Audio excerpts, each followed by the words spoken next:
नमस्ते।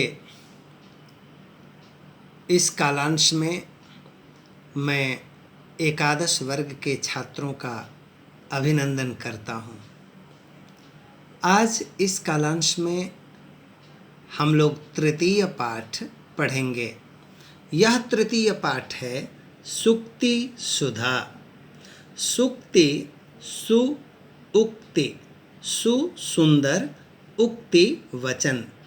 सुंदर वचन जो सुधा अर्थात अमृत के तुल्य है। सुवचन अमृत। पूरे संस्कृत साहित्य में सुभाषितों का भंडार है। उसी सुभाषित भंडार से यहाँ कुछ सुभाषित संग्रहित हैं।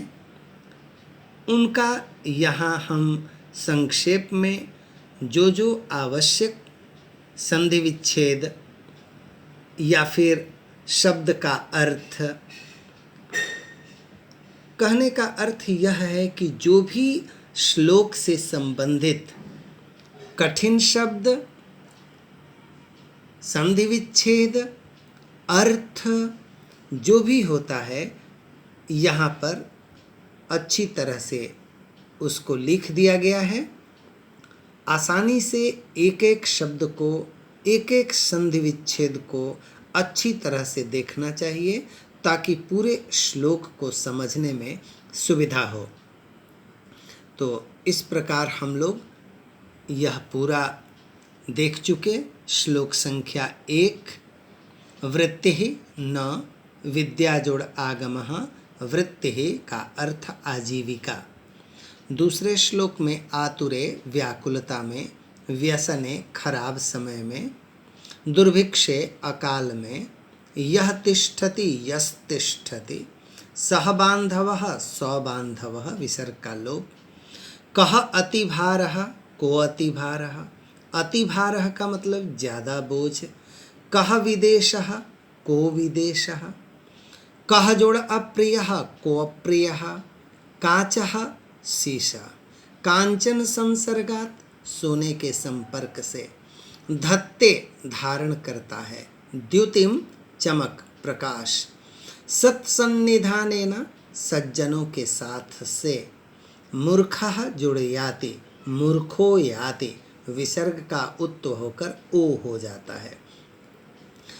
5वें श्लोक में कुसुमस्तबकस्य जुड़ इव, वृत्तिः जुड़ मनस्विनः, वने जुड़ अथवा। कुसुमस्तबकस्य का क्या मतलब है? गुलदस्ता के या गुलदस्ते के, इव का मतलब समान। वृत्तिः कार्य, मूर्धनि सिर पर, विशीर्येत नष्ट हो जाए। 6ठे श्लोक में जीवितम अर्थात जीवन, च जोड़ एव चैव, परार्थे परोपकार के लिए, प्राज्ञः ज्ञानी, उत्सृजेत त्याग करना चाहिए, सन्निमित्तम अच्छे कार्य के लिए, वरम श्रेष्ठ, नियते सति निश्चित होने पर। श्लोक संख्या 7 में हम लोग देखते हैं षट दोषः, षड दोषः, ट का ड बन जाता है। पुरुषेण जुड़ इह, पुरुषेणेह, इह इस संसार में, हातव्यः छोड़ने योग्य, खत्म करने योग्य, समाप्त कर देने योग्य, भूतिम ऐश्वर्य को, तंद्रा आलस्य, वस्तुतः तंद्रा आलस्य को नहीं कहते हैं।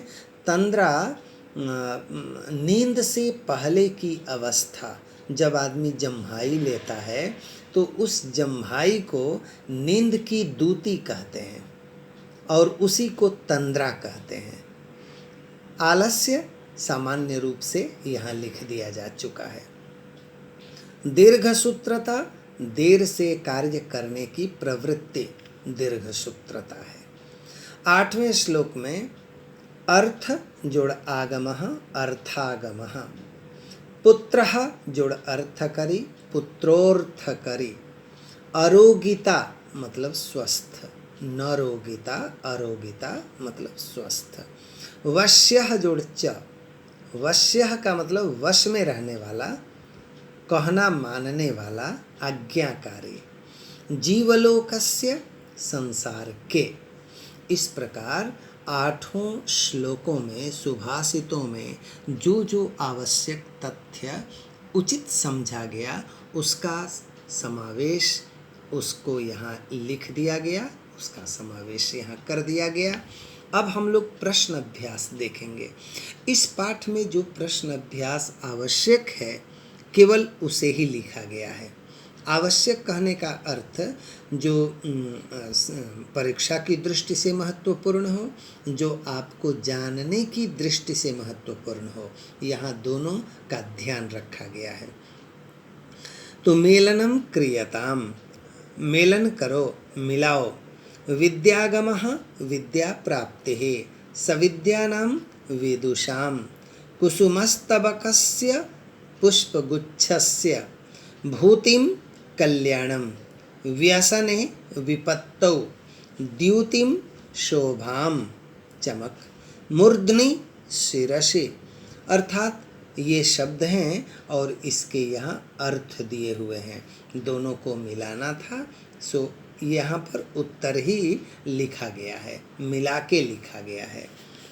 तो अब हम लोग देखेंगे और कौन सा प्रश्न आवश्यक है। तो उसमें हम लोग देखते हैं यहाँ विग्रह पदानि आधृत्य समस्त पदानि रचयता। विग्रह दिया हुआ है, समस्त पद लिखना है। विद्यायाः आगमः विद्यागमः, राज्ञः द्वारे राजद्वारे, कांचनस्य संसर्गात् कांचन संसर्गात्, जीविताय इदं जीवितेदम्। अर्थं करोति या सा अर्थकरी, सतां सन्निधानेन सत्सन्निधानेन। अर्थस्य आगमः अर्थागमः। न रोगिता अरोगिता। ये समास विग्रह है, इसे देखना चाहिए, जानना चाहिए। ज्ञान की दृष्टि से, जानकारी की दृष्टि से यह आवश्यक है। अब हम लोग यहाँ देखेंगे प्रकृति प्रत्ययोः विच्छेदम कुरुता, अलग अलग लिखना है। प्राप्ते, नियते, प्रवीणताम, हातव्या, वृत्तिः।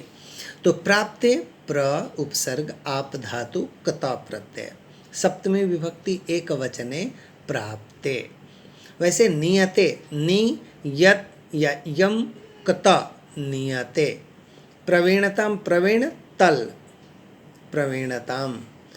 हातव्या, हा तव्यत, तव्यत प्रत्यय होता है, योग्य अर्थ बताता है, हातव्या।